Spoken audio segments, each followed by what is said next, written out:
Hey everyone, this is Norma Tanega's You're Dead, but played on a standard tuned guitar. Sounds like this. 1, 2, 3, 4. Don't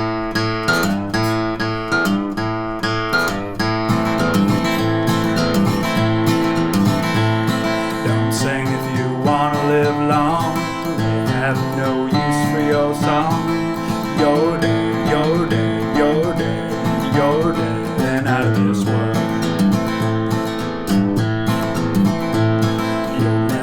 Second chance, plan all your moves in advance.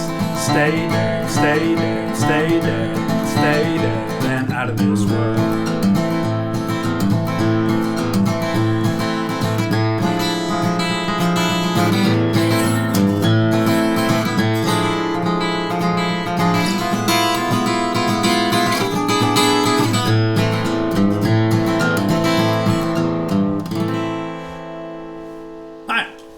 So, there's the gist of this. That little weird break I did at the end, we'll talk about different things you could do in a break if you wanted to take a break on this and what you might do depending on who you're playing with. But first, let's talk quickly about the original song of this and talk a little bit about the form and whatnot. But the original song is played in an open G tuning, and that didn't really interest me, partly because I'm lazy and partly because I wanted to be able to play this with other people and do it in different ways. So I tried to figure out a way of playing it just in A minor here. So the original is like open G, it's in G minor, essentially. It's kind of off G minor. Really, there's an intro part to this, and then there's, I don't want to call it a verse and a chorus, but there's like an A and a B section. And in the original, there's kind of these breaks, just instrumental breaks. We'll talk about what to do there a little bit later.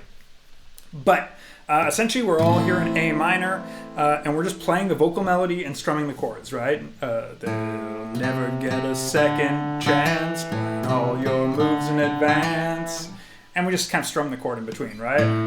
So let's just start with the intro. So I'll put the tab up. This is the intro. You have this kind of weird rhythm of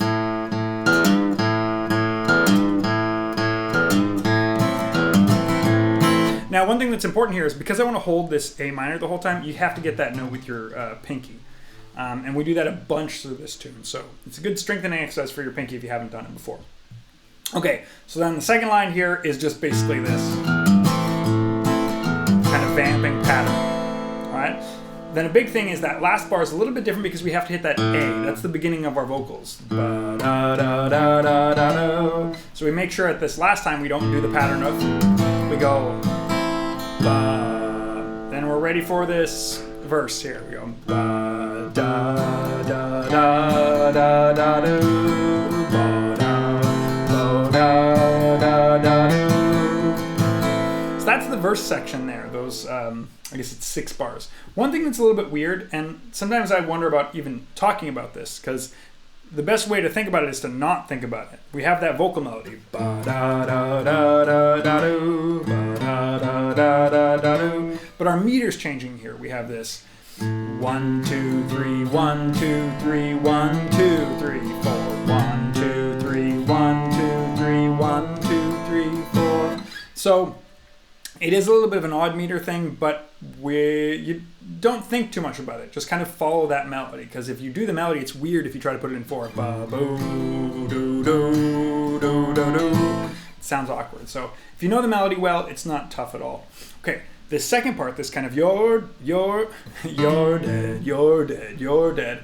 That is a little bit tough, and we'll talk about why. But let me play through this line.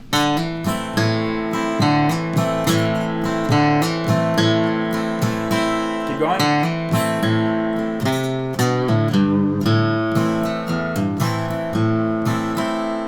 Right? So what's tough about this is the fact that it's you're dead. We're still in this 3, 3, 4 section, right? 1, 2, and 3. 1, 2, and 3. 1, 2, 3, 4. 1, 2, and 3. 1, 2, 3. 1, 2, 3, 4. So still 3, 3, 4, like the A part.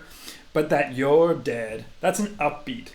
And it's really hard to play this sometimes when you're trying to strum in between. So the way I have it written, this first bar, we have that strum and then that upstroke. Now you could try to leave that strum out, but I would still recommend that you hit that open A string with an up. Right? And it's nice to try to get that strum in there. Oops. you can be a little bit sloppy about it. You only could, if you want to, you don't have to hit the whole chord. You can hit one note. It's actually kind of a nice way to practice it and then get... And even if you hit a little bit of extra notes, I think that still sounds pretty good in this arrangement. So that B section one more time.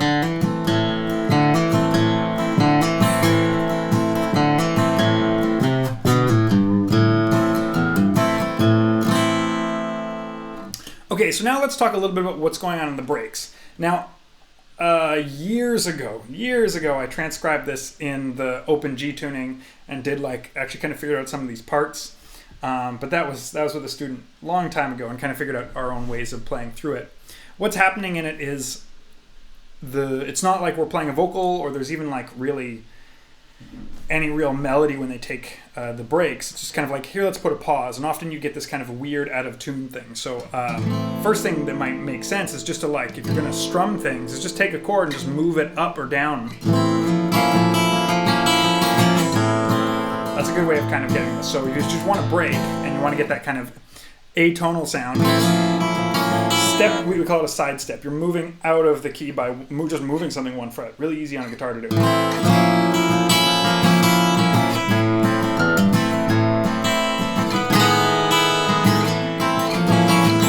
So you could do that sort of thing. That's a little bit of what the sound that's going.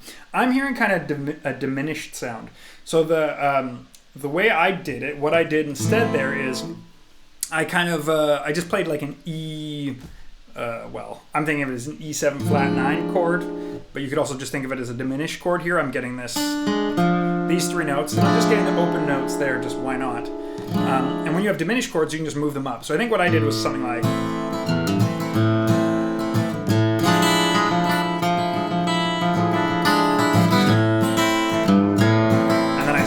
took this chord, and if you have this chord, you can just move it up 3 frets, and up 3 more frets, and up 3 more frets, and up 3 more frets. So you can just kind of play around with that. That's a cool way to do it.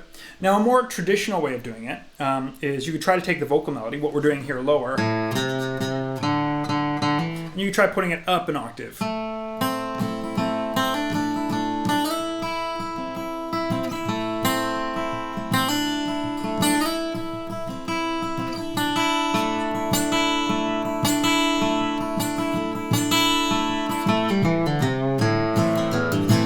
Along those lines, you can mess around with it. So that's just A, C, C, D, D, E, A, C, C, D, D, E, and I'm just kind of randomly picking the notes. You might have noticed here I'm holding an A minor chord, and then here, because I'm up here, I could just go.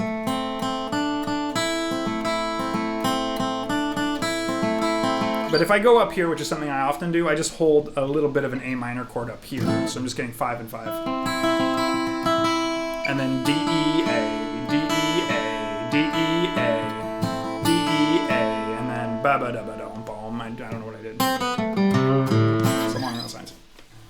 Another thing you could do that is kind of also more traditional, and this would be a little bit easier to do if you're playing with a group of people, is just play a little A minor pentatonic break or blues scale.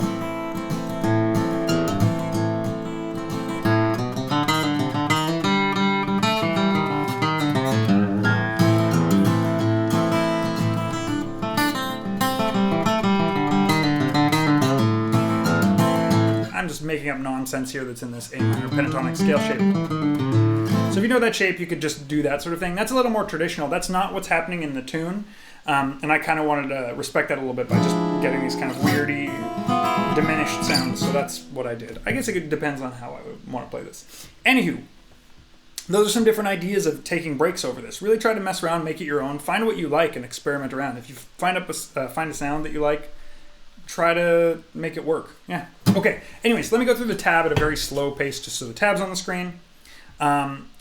If you want a PDF of the tab, you're going to have to support me on Patreon for that. But yeah, I mean, that's really nice. Helps me out a lot. Anywho, here's the tab on the page. I'm going to just count and go. Count 4. 1, 2, 3, 4.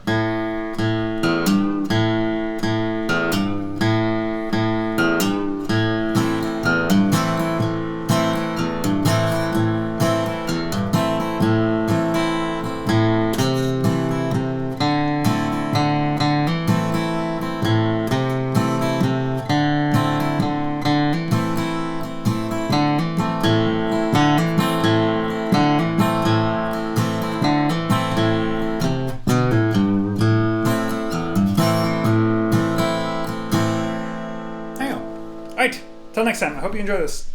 Bye.